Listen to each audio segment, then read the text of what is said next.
Hello dear student, आज के इस वीडियो में हम स्टार्ट करेंगे product of two vectors. Two vectors का प्रोडक्ट से मतलब है दो वेक्टर्स की मल्टीप्लाई करना। जैसे हम दो नंबर्स की मल्टीप्लाई कर सकते हैं वैसे हम वेक्टर्स की भी मल्टीप्लाई कर सकते हैं। ठीक है, तो हम जो ये पढ़ेंगे वेक्टर्स का प्रोडक्ट, ये हम टू टाइप से पढ़ेंगे। फर्स्ट टाइप जो अपने पास रहेगा वो रहेगा डॉट प्रोडक्ट। क्या रहेगा? Dot product. ठीक है, एंड जो नेक्स्ट रहेगा वो अपने पास रहेगा क्रॉस प्रोडक्ट। ठीक है, डॉट प्रोडक्ट में अपने पास क्या होता है, जब हम किन्हीं भी दो वेक्टर्स का, ए वेक्टर है एंड से बी वेक्टर्स है, इन दो वेक्टर का जब प्रोडक्ट करेंगे, डॉट प्रोडक्ट करेंगे, तो आपको क्या मिलेगा? एक स्केलर क्वांटिटी मिलेगी, मतलब एक नंबर मिलेगा। और क्रॉस प्रोडक्ट में क्या होता है कि जब हम किन्हीं भी दो वेक्टर का प्रोडक्ट करते हैं तो हमें क्या मिलेगा? एक वेक्टर ऑब्टेन होता है। ठीक है, तो अभी डिटेल में हम पढ़ने वाले हैं डॉट प्रोडक्ट के बारे में। क्रॉस प्रोडक्ट के बारे में हम नेक्स्ट एक्सरसाइज में स्टडी करेंगे। क्लियर? ठीक है, तो डॉट प्रोडक्ट देखो क्या होता है आपके पास। मान लो ए एंड बी वेक्टर है, तो ए डॉट बी ऐसे लिखा जाएगा, ए डॉट बी। ये क्या होता है आपके पास? इसका जो फॉर्मूला हम स्टडी करेंगे वो हमारे पास होता है magnitude of A into magnitude of B vector into cos theta. ये कोस थीटा क्या होता है? मान लो आपके पास कोई ए वेक्टर है, से कोई ए वेक्टर है एंड कोई बी वेक्टर है, कोई ए वेक्टर है एंड कोई बी वेक्टर है, एंड ये दोनों एक दूसरे के साथ अगर थीटा एंगल बना रहे हैं, दोनों एक दूसरे के साथ अगर थीटा एंगल बना रहे हैं तो वो वाला थीटा हमें यहाँ लेना होता है। तो डॉट प्रोडक्ट क्या हो जाता है? A into magnitude of A into magnitude of B into cos theta. तो देखो कोस थीटा ये अपने पास एक स्केलर क्वांटिटी आएगी, मैग्नीट्यूड भी स्केलर क्वांटिटी आने वाली है, तो अपने पास ऑल ओवर की क्या आ जाएगी? एक स्केलर क्वांटिटी आ जाएगी। क्लियर है? ये अपने पास क्या आ जाएगी? एक स्केलर क्वांटिटी आ जाएगी। ठीक है, अब देखो चाहे ए डॉट बी करो एंड चाहे बी डॉट ए करो, दोनों आपके पास इक्वली होने वाले हैं। क्यों? क्योंकि देखो आप स्केलर क्वांटिटीज का प्रोडक्ट कर रहे हो तो ये क्या होगा? आपके पास कम्यूटेटिव होगा। ठीक है, नेक्स्ट देखो आपके पास क्या हो सकता है कि ए डॉट बी, मान लो आपके पास क्या आ गया? जीरो आ जाता है। किन्हीं भी दो वेक्टर का प्रोडक्ट, डॉट प्रोडक्ट अगर आपके पास जीरो आ जाएगा तो आप यहाँ से क्या कंक्लूजन निकाल सकते हो? आप यहाँ से कंक्लूजन निकाल सकते हो देखो कि या तो मैग्नीट्यूड ऑफ ए जीरो होगा, या मैग्नीट्यूड ऑफ बी जीरो होगा, या कोस थीटा जीरो। इन तीनों में से कोई भी जीरो हो सकता है। Either magnitude of A zero, magnitude of A zero means A vector zero, magnitude of B zero means B vector zero, and cos theta अगर जीरो है, कोस थीटा अगर जीरो है तो वहां से क्या आप निकालोगे? मीन्स थीटा आपके पास जीरो कब होता है? Pi by two. मतलब अगर ए और डी वेक्टर, आप ए और बी वेक्टर अगर आपके पास क्या है? परपेंडिकुलर है, ए और बी वेक्टर अगर परपेंडिकुलर है तो भी क्या आएगा? उनका डॉट प्रोडक्ट जीरो आएगा। आइदर क्या होना चाहिए आपके पास? ए वेक्टर जीरो होना चाहिए और बी वेक्टर जीरो होना चाहिए, या फिर क्या होगा? दोनों वेक्टर अगर परपेंडिकुलर है उस केस में क्या होगा? इनका डॉट जीरो होगा। क्लियर है? ठीक है, नेक्स्ट देखो, मान लो I dot I, I dot I अगर आपको करना है वो क्या आएगा? देखो आई डॉट आई क्या होगा? Magnitude of I, magnitude of I क्या होता है? One into magnitude of I क्या होगा? ये भी वन होगा। इन दोनों के बीच में, आई और आई कैप के बीच में एंगल कितना होता है? 0 डिग्री का। तो कोस जीरो, तो ये क्या आ जाएगा? वन आ जाएगा। तो जब आई की आई के साथ करोगे, जे की जे के साथ करोगे एंड के की के के साथ करोगे तो ये क्या आने वाला है आपके पास? वन आने वाला है। क्यों? क्योंकि मैग्नीट्यूड इनका यूनिट वेक्टर है तो मैग्नीट्यूड वन रहेगा, और दोनों मतलब जे के साथ खुद 0 डिग्री का एंगल बना रहा है तो वन। ठीक है, लेकिन मान लो आपका आई के जे के साथ करना है, आई का के साथ करना है। ठीक है, सिमिलरली आप मान लो के का जे के साथ करना है ना? मतलब इनका क्या करोगे तो इनका क्या आएगा? ये भी देखो magnitude of I into magnitude of J into cos. तो देखो आई और जे क्या होते हैं? एक दूसरे के परपेंडिकुलर होते हैं ना, एक दूसरे के परपेंडिकुलर होते हैं, तो एंगल कितना हो जाएगा? पाई बाय टू हो जाएगा। मैग्नीट्यूड ऑफ आई वन हो जाएगा, ये भी वाई, लेकिन कोस पाई बाय टू क्या होता है? जीरो। तो ये जीरो आएगा। देखो जब आई का जे के साथ करो, आई का के साथ करो, के का जे के साथ करो, के का आई के साथ, मतलब ये जो मतलब खुद के साथ तो वन आएगा, और अगर अगर किसी दूसरे के साथ करोगे तो क्या आएगा? जीरो, क्योंकि आपस में क्या होती है? परपेंडिकुलर होती है। ठीक है, तो कुछ प्रॉपर्टीज है अपने पास, वो देखो हम देख लेते हैं इनकी। डॉट प्रोडक्ट की कुछ प्रॉपर्टीज़ हैं। देखो क्या प्रॉपर्टीज़ हैं हमारी बुक के अंदर मेंशन की हुई हैं कि देखो क्या आपके पास कि ए का क्या करना है? यदि ए वेक्टर का खुद के साथ ही करना है तो क्या आएगा? मैग्नीट्यूड ऑफ ए स्क्वायर हो जाएगा। क्यों? क्योंकि देखो ए का मतलब खुद के साथ क्या होगा? Magnitude of A into magnitude of A, और एंगल उनके बीच में कितना होगा? 0 डिग्री का होगा। तो ये क्या हो जाएगा? मैग्नीट्यूड ऑफ ए का स्क्वायर हो जाएगा, है ना? क्लियर है? नेक्स्ट प्रॉपर्टीज देखो क्या है अपने पास। नेक्स्ट प्रॉपर्टी कह रही है यदि ए वेक्टर जीरो है या बी जीरो है और थीटा डिफाइन नहीं है, उस केस में भी आपका डॉट क्या आएगा, जीरो आएगा। क्यों? क्योंकि देखो ये क्या होता है, magnitude of A into magnitude of B, और उनका मैग्नीट्यूड तो यहाँ से जीरो हो जाएगा। ठीक है, नेक्स्ट में बोल रहे हैं यदि किन्हीं भी दो वेक्टर्स का डॉट जीरो है तो या तो ए जीरो होगा या बी जीरो होगा, या उनके बीच में क्या होगा आपके पास, थीटा पाई बाय 2 होगा। क्लियर है? फिर आपको क्या बोल रहा है कि if A and B are two non zero vector, यदि ए और बी कोई दो नॉन जीरो वेक्टर, जैसे यहाँ से हमने देखो ये जीरो दे देगा और बोल देगा ए और बी नॉन जीरो है, तो बताओ क्या कंक्लूजन निकलेगा। तो ये देखो ये भी नॉन जीरो ये भी नॉन जीरो, तो इसका मतलब थीटा को पाई बाय 2 ही होना पड़ेगा। तो उस केस में हमारे दोनों वेक्टर एक दूसरे के परपेंडिकुलर हो जाएंगे। ठीक है, नेक्स्ट में कह रहा है यदि थीटा जीरो है, मतलब दो वेक्टर्स के बीच में इंक्लाइंड एंगल जीरो है, तो उस केस में उनका क्या हो जाएगा, डॉट प्रोडक्ट उन दोनों के मैग्नीट्यूड के मल्टीप्लिकेशन के इक्वल हो जाएगा। एंड यदि थीटा आपके पास पाई है, थीटा पाई है, तो ये क्या आ जाएगा, कोस थीटा पाई की वैल्यू कितनी होती है, कोस पाई की वैल्यू -1 होती है, तो कोस पाई तो -1 आ गया, तो minus of A into minus of B हो जाएगा। क्लियर है? फिर मान लो आपको बोल देगा कि ए वेक्टर और बी वेक्टर देखिए क्या कहेगा कि उन दोनों के बीच का एंगल निकालो, उन दोनों के बीच का एंगल निकालो। तो एंगल कैसे निकाल लेंगे हम, देखो हमने पढ़ा था ए डॉट पी क्या होता है, magnitude of A into magnitude of B into cos theta. तो यहाँ से हम कोस थीटा की वैल्यू निकाल सकते हैं ना।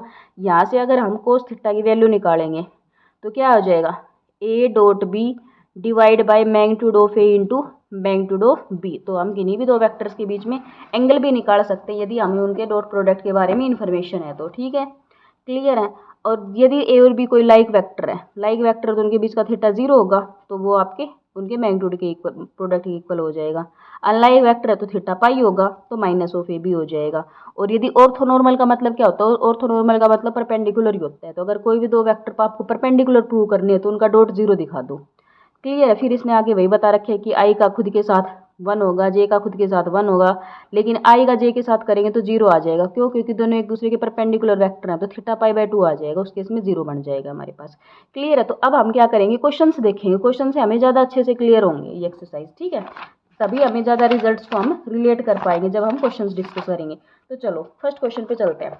देखो फर्स्ट क्वेश्चन में अपने को क्या बोल रहा है 12.5 में कि ए वेक्टर दे दिया, बी वेक्टर दे दिया, सी वेक्टर दे दिया, तो ए डॉट बी निकालो, बी डॉट सी निकालो। तो हमें मैं प्रोडक्ट करना सिखाती हूँ आपको। प्रोडक्ट जैसे मान लो इसमें तो क्या नहीं दिया इसने भाई, ए डॉट बी, वैसे तो फॉर्मूला हमने पढ़ा है, क्या होता है formula, magnitude of A into magnitude of B into cos theta. लेकिन थीटा के बारे में तो इन्फॉर्मेशन नहीं है ना, थीटा के बारे में इन्फॉर्मेशन नहीं है, लेकिन वेक्टर के बारे में इन्फॉर्मेशन है, तो हम कैसे निकालेंगे इनका डॉट। तो देखो वो अभी मैं करके दिखाती हूँ आपको। तो देखो ए वेक्टर इसने कितना दे रखा है, 3i माइनस जे प्लस 2k। ठीक है, देन बी वेक्टर इसने दे रखा है i minus 3k, and C vector इसने दे रखा है i plus of 2j vector. तो ये फर्स्ट में क्या बोल रहा है, ए डॉट क्या निकालो, ए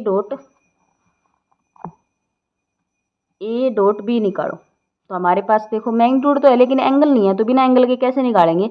देखो ये लिखिए 3i माइनस जे प्लस 2k, ये तो ए वेक्टर हो गया, इसका डॉट मुझे निकालना है बी के साथ i माइनस 3k। तो हमने एक रिजल्ट तो पढ़ा था ना कि i का i के साथ तो 1 होता है, बाकी सबके साथ 0 हो जाएगा। तो हम 3i का i के साथ करेंगे, तो यहाँ से 3 जैसे 3i इंटू आई ऐसे आ जाएगा ना। अब ठीक है, बाकी के साथ करेंगे जैसे 3i का 3k के साथ, तो i और k का 0, तो उसको लिखने की जरूरत नहीं है। ऐसे माइनस j का देखो i के साथ करेंगे तो j और i का तो 0 होता है, ऐसे माइनस j का 3k के साथ तो j और k का तो 0 होता है।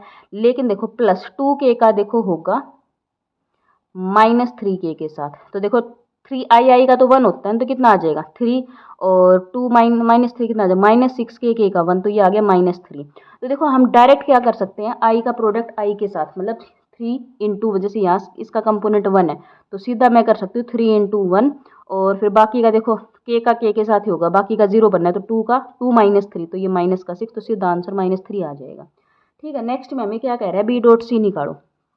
तो देखो बी डॉट सी मैं बी वेक्टर लिखूँ तो बी वेक्टर है i minus 3k into I plus of 2j। तो देखो i का i के साथ क्या हो जाएगा 1।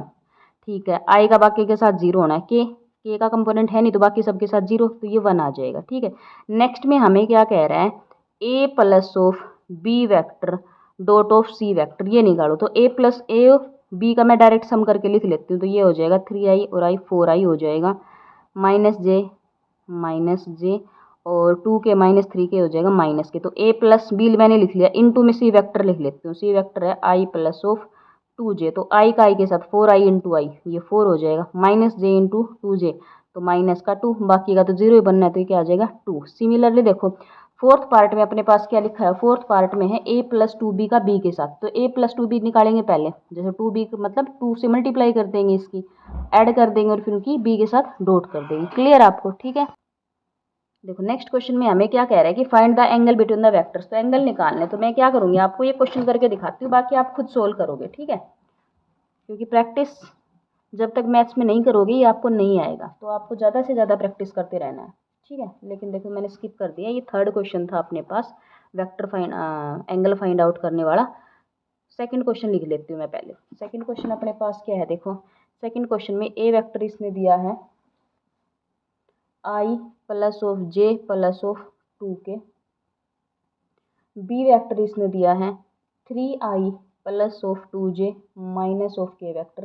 तो क्या कह रहा है, a प्लस 3b का डॉट निकालो 2a माइनस b के साथ। तो पहले a प्लस 3b निकालेंगे, तो a प्लस 3b, तो a plus of 3b vector, तो ये क्या होगा i plus of j plus of 2k, 3b क्या होगा 3 से मल्टीप्लाई कर दो, 9i plus 6j minus 3k, तो कितना हो जाएगा ये 10i प्लस का 7j और माइनस का k वेक्टर। ठीक है, नेक्स्ट में हमें क्या कह रहा है 2a माइनस b वेक्टर निकालो, 2a माइनस b, तो 2a का मतलब है 2 से मल्टीप्लाई कर दो ये वेक्टर की, 2i plus 2j plus 4k minus of b vector minus 3i minus 2j और प्लस का k वेक्टर, तो 2i माइनस 3i ये हो जाएगा माइनस का i, ये कैंसिल हो गया, 4k प्लस के ये हो गया 5k।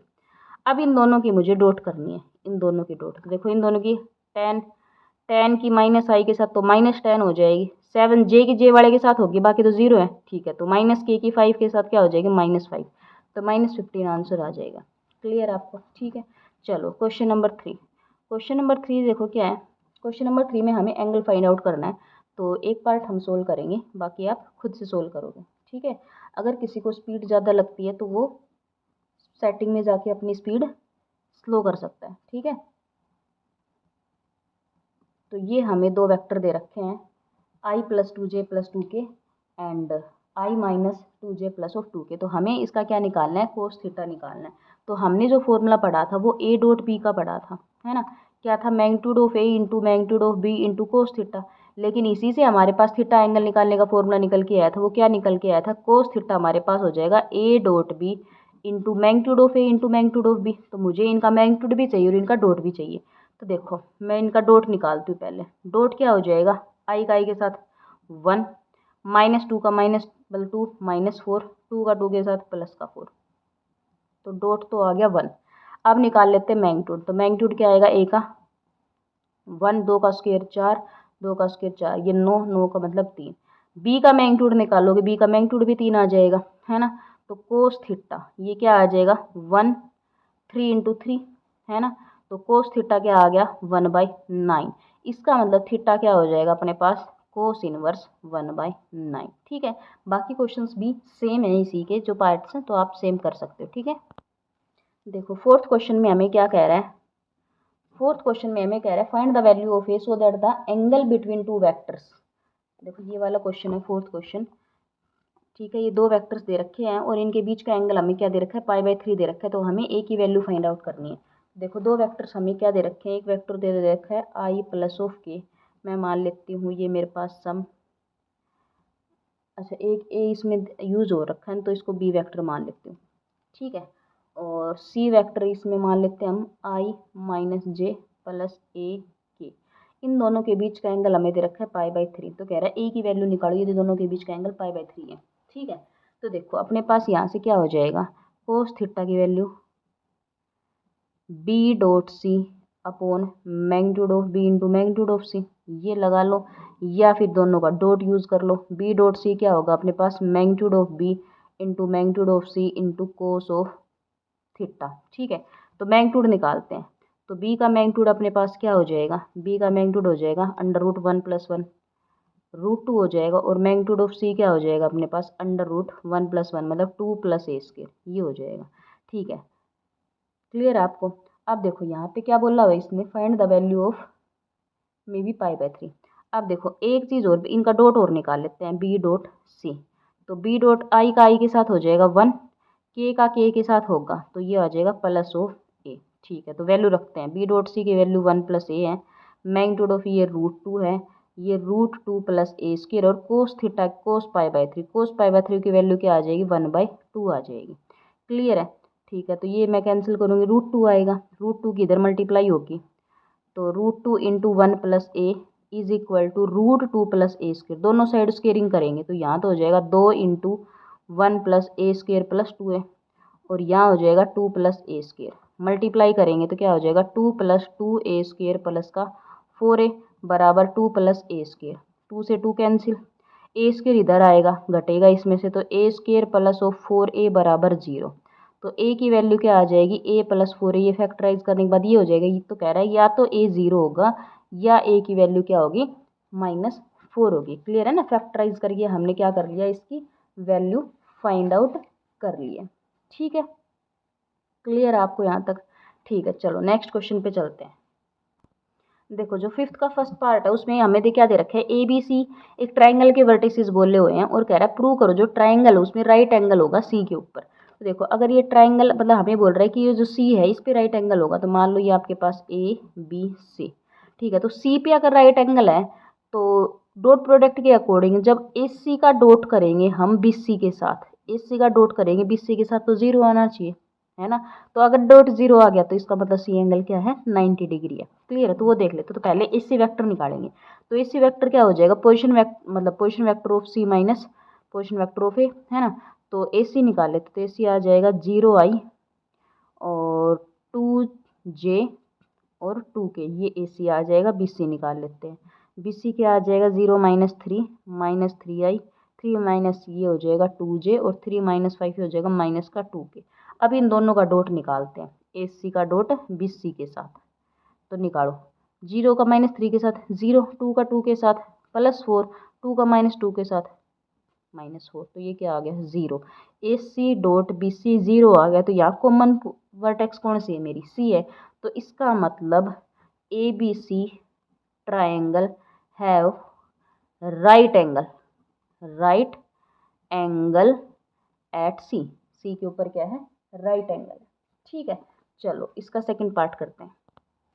देखो अब इसके सेकंड पार्ट में क्या कह रहा है, A B C D vertices हमें दी हुई हैं, पोजीशन वेक्टर दिए हुए हैं, तो कह रहा है A B and C D के बीच, A B and C D के बीच हमें क्या करना है, एंगल फाइंड आउट करना है। तो एंगल निकालते हैं, तो एंगल फाइंड आउट करने के लिए क्या करना है, ये वही डॉट प्रोडक्ट का कंसेप्ट यूज़ करेंगे। तो क्या एंगल इन दोनों के बीच का हो जाएगा, ए बी का डॉट निकालो सी डी के साथ एंड उनका मैग्नीट्यूड निकालो। ठीक है, ये फॉर्मूला हो जाएगा हमारा। तो सबसे पहले A B and C D vector निकालते हैं, A B and C D vector. तो ए बी वैक्टर क्या हो जाएगा, position vector of B minus position vector of A, है ना? तो 2i - i ये हो जाएगा i, 5j - j हो जाएगा 4j और माइनस का k। ठीक है, ये भी हो गया। अब निकालते C D vector, C D vector क्या हो जाएगा i - 3i माइनस का 2i माइनस का 8j और प्लस का 2k, ये हो गया। ठीक है, अब इन दोनों का क्या करते हैं, डॉट निकालते हैं, A B dot C D. तो i का -2, ठीक है, 4 का -8 चौके 32 और माइनस का 2, तो कितना आ गया ये -36। क्लियर है?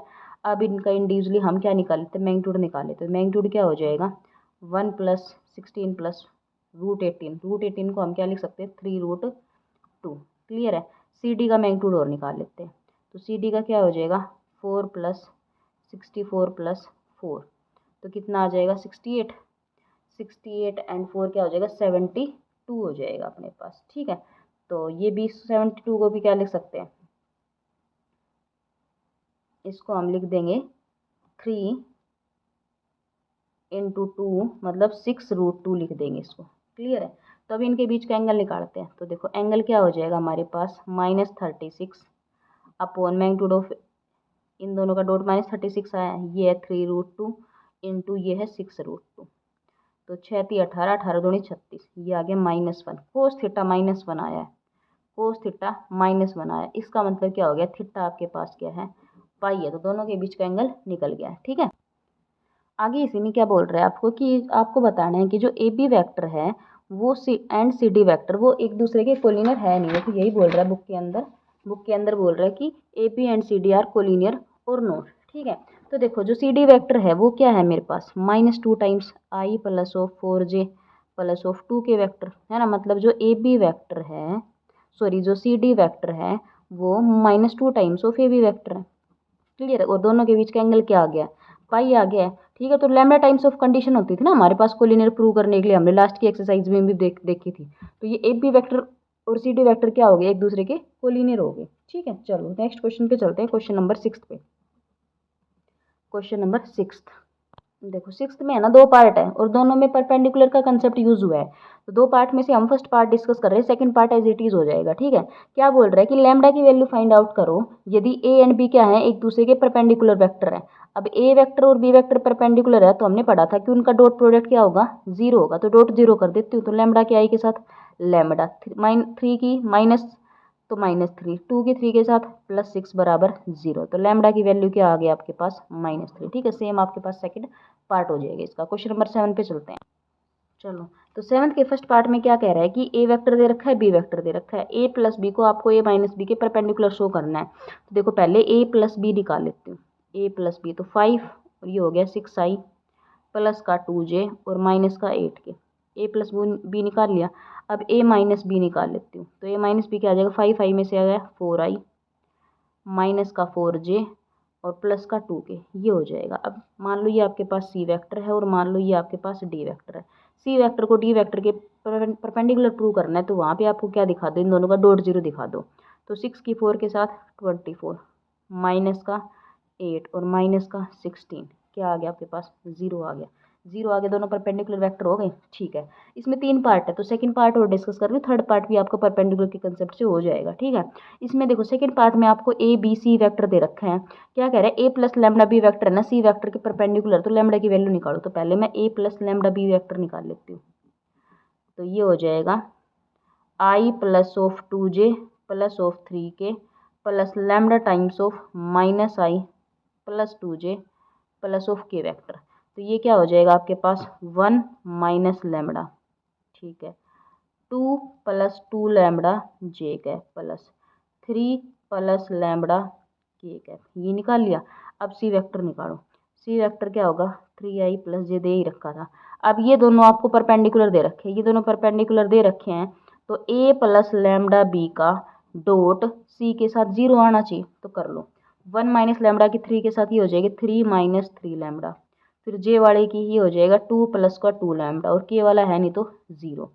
तो 3 और 2 5, ये आ गया 5 बराबर लैम्डा। तो लैम्डा की वैल्यू हमारे पास क्या आ गई है, 5 आ गई है। क्लियर है आपको, ठीक है। नेक्स्ट क्वेश्चन पे चलते हैं। थर्ड पार्ट इसका ऐसे हो जाएगा। 8th क्वेश्चन डिस्कस करेंगे हम।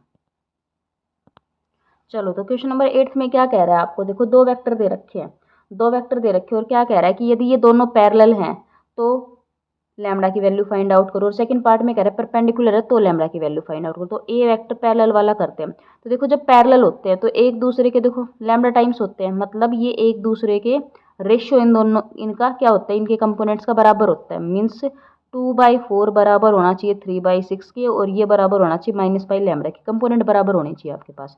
तो 1/2 है ना, तो इसका मतलब क्या है, -1 बाई लैम्डा भी 1/2 के बराबर होना चाहिए। तो यहाँ से लैम्डा की वैल्यू क्या आ जाएगी, -2 आ जाएगी। सेकंड पार्ट में आपको बोल रहा है कि अगर ये दोनों परपेंडिकुलर है तो वैल्यू निकालो। तो परपेंडिकुलर इन दोनों का डॉट 0 होना चाहिए। तो 2 की 4 के साथ करो 8, 6 तिया 18 माइनस लैम्डा बराबर 0। तो लैम्डा की वैल्यू क्या आ जाएगी, यहाँ से 26 आ जाएगी। क्लियर आपको, ठीक है। चलो नेक्स्ट क्वेश्चन पे चलते हैं। देखो 9th क्वेश्चन में क्या दे रखा है आपको, 2 वेक्टर दे रखे हैं और क्या कह रहा है कि इस वेक्टर का इस वेक्टर पे प्रोजेक्शन निकालो। तो देखो मान लो ये आपके पास ए वेक्टर है और ये आपके पास बी वेक्टर है। तो देखो कभी भी ए वेक्टर का प्रोजेक्शन निकालना हो, projection of A on B पे निकालना है। तो देखो ये किसके बराबर होता है, ये होता है A dot B divide by magnitude of A into magnitude of B, इसके बराबर होता है आपके पास। ठीक है, जब किसी भी वेक्टर का ऑन दूसरे वेक्टर जिस पे प्रोजेक्शन निकालते हैं उसके साथ उसका डॉट लो एंड क्या कर दो, सॉरी ये नीचे जिसके ऊपर निकालना होता है ना उसके मैग्नीट्यूड से डिवाइड करना होता है। जैसे मान लो बी का ऑन ए करते तो ए के मैग्नीट्यूड से डिवाइड करते और ऑन बी कर रहे तो बी के मैग्नीट्यूड से डिवाइड करेंगे। ठीक है, तो ए डॉट बी निकालो इनका। ए डॉट बी क्या हो जाएगा, 1 का 1 के साथ 1 -1 divide by magnitude of B, इसका क्या हो जाएगा √2, तो 0/√2 क्या आ जाएगा 0। इसका जो सेकंड पार्ट है ना उसमें भी प्रोजेक्शन ही निकालना है, तो उसमें भी क्या कह रहा है ए का प्रोजेक्शन निकालो किस पे, ऑन बी, तो A dot B divide by magnitude of B हो जाएगा। हम थर्ड पार्ट डिस्कस करते हैं। थर्ड पार्ट में हमें ए वेक्टर दे रखा है, बी वेक्टर दे रखा है और ए का बी पे प्रोजेक्शन दे रखा है 4, मतलब ए डॉट बी मैं divide by magnitude of B, ये 4 दे रखा है। ठीक है, तो कह रहा है कि लैम्बडा की वैल्यू निकालो, तो निकाल देते हैं। पहले इनका डॉट करते हैं, तो क्या आ जाएगा 2 लैम्बडा प्लस का 6 और 4 तो ये 12 डिवाइड बाई बी के मैग्नीट्यूड से कितना हो जाएगा, बी का मैग्नीट्यूड हो जाएगा 2 दूनी 4 और 6 का क्या हो जाएगा 36, 3 3 जा 9, ये आ जाएगा 7। तो देखो ये आ गया 7 आ गया हमारे पास बराबर 4, तो 2 लैम्बडा प्लस 18 और ये हो जाएगा 28, 2 लैम्बडा बराबर 10, लैम्बडा की वैल्यू क्या आ जाएगी हमारे पास 5 आ गई। क्लियर है, यही हमसे ये फाइंड आउट करवा रहा था। क्लियर है, चलो नेक्स्ट क्वेश्चन पे चलते हैं। देखो 10th क्वेश्चन में क्या कह रहा है कि हमें 3 वेक्टर दे रखे हैं, से इनको मैंने नेम दे दिया ए बी सी, ये 3 वेक्टर दे रखे हैं और क्या कह रहा है कोई वेक्टर है, हमें नहीं पता वो वेक्टर क्या है, तो मैं मान लेती हूँ वो वेक्टर हमारे पास है एक्स आई प्लस वाई जे प्लस जेड के, ये मेरे पास कोई से पी वेक्टर है। तो पी वेक्टर का ए के साथ, मतलब पी वेक्टर का ए के साथ डॉट 0 दे रखा है, पी का बी के साथ डॉट प्रोडक्ट 5 दे रखा है और पी का सी के साथ डॉट प्रोडक्ट दे रखा है 8। तो क्या कह रहा है वो पी वेक्टर फाइंड आउट करो। तो चलो पी डॉट ए निकालते हैं पहले, तो ये तो क्या हो जाएगा x plus Y minus 3z, ये 0 दे रखा है एक इक्वेशन। पी का बी के साथ करेंगे तो ये हो जाएगा x plus 3y minus 6z बराबर 0। ठीक है, और तीसरी इक्वेशन क्या बनेगी अपने पास, जब इस p का इसके साथ करेंगे तो ये हो जाएगा 2x प्लस का y और प्लस का 4z बराबर 8, ये सॉरी 5 दे रखा है। ठीक है, तो अब एक्स वाई जेड की वैल्यू निकाली, तो पहले इन दोनों को माइनस कर लेते हैं। माइनस करेंगे तो अपने पास माइनस माइनस प्लस माइनस, ये आ जाएगा -2y प्लस का 3z बराबर -5। ठीक है, चलो अब किसी भी एक को, जैसे इसको मैं 2 से मल्टीप्लाई करके इसमें से घटा लेती हूँ, तो ये आ जाएगा 2x प्लस का 2y माइनस 6z बराबर 0, है ना। इन दोनों को माइनस माइनस प्लस, तो कट गया, ये कितना आएगा माइनस का y प्लस का 10z बराबर का 8। ठीक है, चलो y का कंपोनेंट या -2 है या -1 है, तो इसको मैं -2 से मल्टीप्लाई करके कर लेती हूँ, तो -2y प्लस का 20z और ये कितना हो जाएगा 2 से 16। ठीक है, दोनों को घटाओ, प्लस माइनस माइनस, तो ये तो कट गया, ये कितना आ जाएगा माइनस का 17z आ गया और -16 -5 कितना आ जाएगा माइनस का 21 आ जाएगा। ठीक है, z की वैल्यू हमारी -21/17। ठीक है, चलो ये हमारी हो भी सकती है सही, पर देख लेते एक बार, हमारी कहीं हमने गलती कर दी, क्या पता फाइनल आंसर में जाके पता चले कि आंसर ही सही नहीं है। ठीक है, चलो ये देख लेते एक बार, इसके साथ करेंगे तो x plus Y minus 3z बराबर 0 और इसके साथ करेंगे तो x प्लस 3y -2। अच्छा ये -6 लिख दिया, ये वाली गड़बड़ हुई है, देखो -2, तो ये हमारे पास क्या आएगा, ये तो आ गया -2y और ये प्लस आया तो ये माइनस का z आएगा हमारे पास, माइनस का z। ठीक है, क्लियर है। अच्छा अब हमारे पास क्या हुआ -2y और फिर इस इक्वेशन को तो मैंने यूज़ नहीं किया ना, ये 2x plus Y plus 4z बराबर 8 है और फिर मैंने इसको 2 से मल्टीप्लाई किया तो 2x plus 2y minus 6z बराबर 0, माइनस कट गया और माइनस ये आ जाएगा माइनस का y और ये हो गया प्लस प्लस का 10z और ये आ गया 8। ठीक है, -y प्लस 10z। अब हमने क्या किया, इसको 2 से मल्टीप्लाई किया, -2y प्लस 20 और 8 दूनी 16। ठीक है, ये कट गया। ठीक है, और ये माइनस माइनस का 20 और माइनस का 21, तो z की वैल्यू 1 आ गई। z अगर 1 आ गया तो यहाँ रखेंगे तो -y प्लस 10 उधर गया तो ये माइनस का 2, मतलब y की वैल्यू 2 आ गई। y 2 आ गया, किसी भी एक में रख देते हैं, तो x प्लस y की वैल्यू 2 और z की वैल्यू -3 बराबर 0, तो x की वैल्यू 1 आ गई। तो x की वैल्यू 1, y की वैल्यू 2, z की वैल्यू, तो हमारा जो रिक्वायर्ड वेक्टर है वो वेक्टर क्या आ गया i कैप प्लस 2j और प्लस ऑफ k कैप, ये हमारा रिक्वायर्ड वेक्टर आ गया। क्लियर आपको। ठीक है, चलो नेक्स्ट क्वेश्चन पे चलते हैं, क्वेश्चन नंबर 11 पे। देखो अब क्वेश्चन नंबर 11 में हमें क्या कह रहा है कि यदि a plus B plus C vector zero vector के बराबर है और इन तीनों का मैग्नीट्यूड हमें दे रखा है, तो कह रहा है कि a vector and b vector के बीच का जो एंगल होगा वो हमें फाइंड आउट करना है। ठीक है, तो देखो कैसे करते हैं हम एंगल। ये वाली जो कंडीशन दी हुई ना इसका यूज़ करेंगे। देखो यहाँ से मैं लिख सकती हूँ a प्लस बी बराबर माइनस ऑफ सी वेक्टर। ठीक है, लिख सकती हूँ। अब मैं क्या करती हूँ, मैं दोनों साइड क्या कर देती हूँ, स्केयर कर देती हूँ। तो स्केयर करूँगी तो क्या होगा, a vector plus b vector का जैसे डॉट हो जाएगा इधर a वेक्टर b वेक्टर के साथ ही, और इधर माइनस सी वेक्टर का डॉट हो जाएगा माइनस सी वेक्टर के साथ। क्लियर है। तो a का डॉट a के साथ, a का डॉट a के साथ प्लस a का डॉट b के साथ प्लस b का डॉट a के साथ और b का डॉट b के साथ। अब ये क्या हो जाएगा, ये क्या हो जाएगा आपके पास मैग्नीट्यूड ऑफ सी स्क्वायर हो जाएगा जब सेम वेक्टर के साथ होती है। इधर हो जाएगा मैग्नीट्यूड ऑफ ए स्क्वायर, ये हो जाएगा ए बी और बी ए का ए की बात है तो इसको मैं 2a डॉट बी लिख सकती हूँ, और ये हो जाएगा मैग्नीट्यूड ऑफ बी का स्क्वायर बराबर मैग्नीट्यूड ऑफ सी का स्क्वायर। ठीक है, ए स्क्वायर ये हमें दे रखा है ये 9 प्लस ये फॉर्मूला खोल लूँगी तो ये लिखा जाएगा magnitude of A magnitude of B into इन दोनों के बीच का angle, plus magnitude of B 5 दे रखा है तो ये हो जाएगा 25, सी दे रखा है 7, ये हो जाएगा 49। ठीक है, 25 और 9 कितना हो गया 34, 34 उधर घटाएंगे तो 2 मोड मोड इसकी वैल्यू रख देते हैं, इसकी वैल्यू है 3 और इसकी वैल्यू है 5। ठीक है, इंटू कोस थीटा। 25 और 9 हो गया 34, 34 इसमें से घटाएंगे तो ये अपने पास कितना आ जाएगा 15 आ जाएगा। ठीक है, तो ये 15 इस 15 के साथ कैंसिल, तो कोस थीटा की वैल्यू कितनी आ जाएगी 1/2। कोस थीटा 1/2 आ गया, इसका मतलब दोनों के बीच का एंगल कितना आ गया π/3, दोनों के बीच का एंगल आ गया 60 डिग्री। क्लियर आपको। ठीक है, चलो क्वेश्चन नंबर 12 पे चलते हैं। देखो अब जो 12th क्वेश्चन है उसमें हमें एक ए वेक्टर दे रखा है और फिर क्या कह रहा है कि इस ए वेक्टर को हमें दो वेक्टर्स के रूप में तोड़ना है। मान लो मैंने ए वेक्टर्स को तोड़ा, लैम्डा मतलब a1 प्लस a2, कह रहा है इस ए वेक्टर को दो वेक्टर्स के रूप में तोड़ो सच दैट कि जो पहला वेक्टर है ना वो तो क्या हो रहा है बी के पैरेलल है, मतलब a1 वेक्टर है वो पैरेलल होना चाहिए बी के, एंड जो a2 वेक्टर है वो परपेंडिकुलर होना चाहिए बी वेक्टर के। ठीक है, ऐसे हमें एक्सप्रेस करना है इसको। तो इन a1 और a2 की वैल्यू फाइंड आउट करनी है। अब देखो a1 वेक्टर यदि मेरे बी इस बी वेक्टर के पैरेलल है तो मैं यहाँ से ये कंडीशन लिख सकती हूँ। ठीक है, अच्छा a1 वेक्टर क्या आ जाएगा मेरे पास, ये आ जाएगा lambda into 3i plus of के वेक्टर, यहाँ से आ जाएगा 3 lambda I plus of lambda के वेक्टर, ये a1 वेक्टर की वैल्यू आ जाएगी। अच्छा a1 वेक्टर आ गया तो a2 वेक्टर किसके बराबर होगा, a2 वेक्टर होगा a vector minus a1 vector. ठीक है, परपेंडिकुलर बोला हुआ है फिर कंसेप्ट यूज कर लेंगे। a2 की वैल्यू निकाल लेती हूँ पहले, तो a2 आ जाएगा ये जो मेरे पास 5i minus 2j plus of 5k। ठीक है, माइनस करना है मुझे ये वाला वेक्टर मतलब a1 वेक्टर। तो देखो a2 वेक्टर की वैल्यू क्या आ जाएगी, 5i में से ये घटाएंगे तो 5i, 5 minus lambda times of ये 3 लैम्डा आई मतलब 5, चलो एक साथ करके लिख देते तो 5 माइनस 3 लैम्डा आई।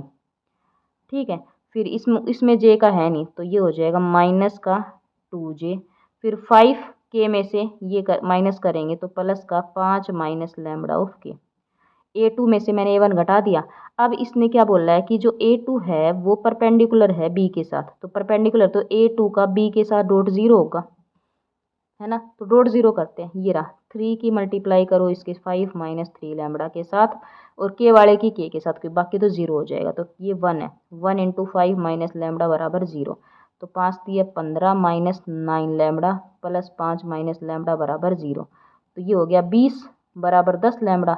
लैम्डा की वैल्यू कितनी आ गई 2 आ गई। ठीक है, लैम्डा की वैल्यू कितनी आ गई आपके पास 2 आ गई। क्लियर है, लैम्डा 2 आ गया तो अब मेरे देखो क्या आ जाएगा, जो a1 वेक्टर है वो आ जाएगा यहाँ से a1 वेक्टर, a1 वेक्टर आ गया लैम्डा 2 आ गया तो ये आ गया 6i प्लस 2k, और a2 वेक्टर भी आ जाएगा। a2 वेक्टर क्या था मेरे पास, ये था 5 माइनस 3 लैम्डा, तो लैम्डा की वैल्यू 2, 3 दूनी 6 तो ये आ गया माइनस आई माइनस 2j और 5 माइनस 2 प्लस का 3k। तो ये a1 a2 दोनों वेक्टर्स आ गए हैं। ठीक है, जिसको हमने a वेक्टर को तोड़ा था a1 प्लस a2 में। क्लियर, आपको रिपीट करके देख सकते हो। ठीक है, चलते हैं नेक्स्ट क्वेश्चन पे।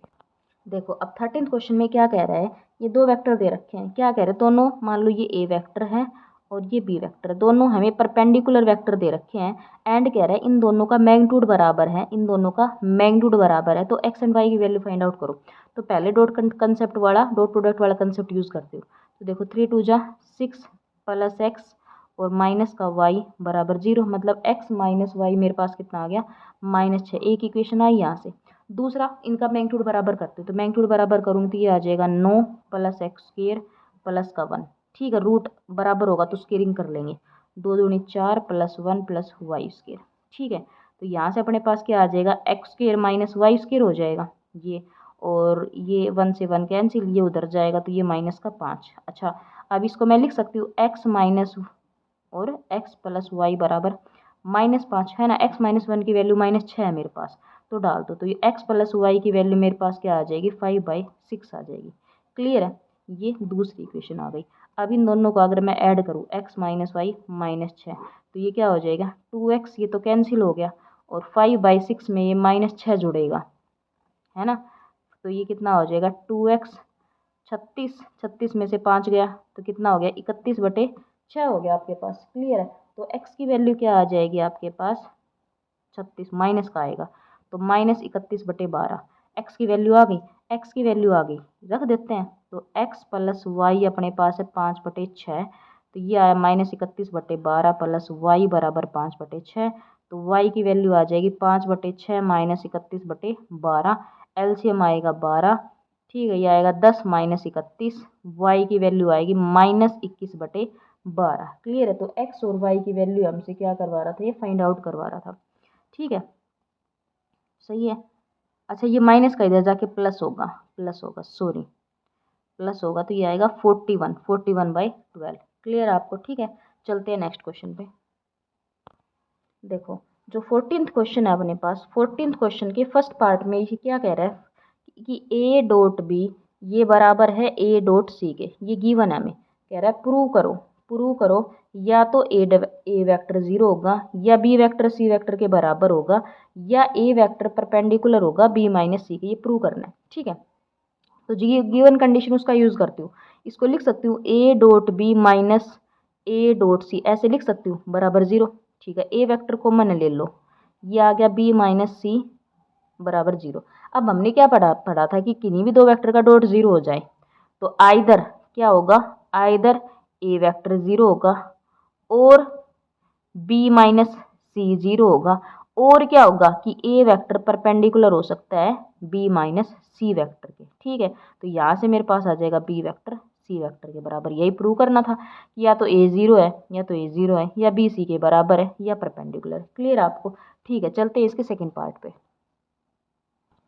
देखो सेकंड पार्ट में इसमें हमें क्या दे रखा है 14th का सेकंड पार्ट।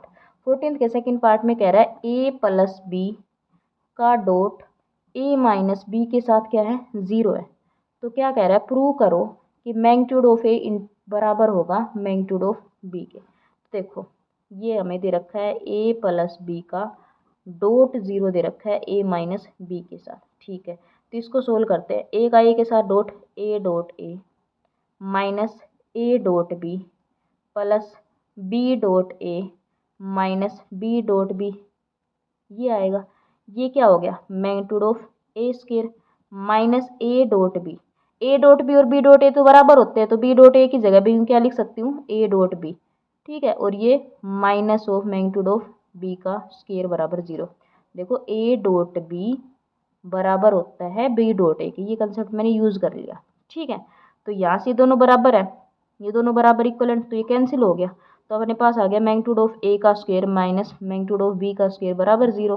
तो यहाँ से आ गया मैग्नीट्यूड ऑफ ए का स्क्वायर बराबर मैग्नीट्यूड ऑफ बी का स्क्वायर। ठीक है, अब स्क्वायर बराबर है तो इनका मैग्नीट्यूड भी बराबर होगा। ठीक है, यही हमें प्रूव करना था, तो प्रूव। ठीक है, चलो आज की वीडियो में इतना ही। नेक्स्ट वीडियो में आगे के क्वेश्चंस को डिस्कस करेंगे, तब तक आप प्रैक्टिस करते रहिए। Thank you.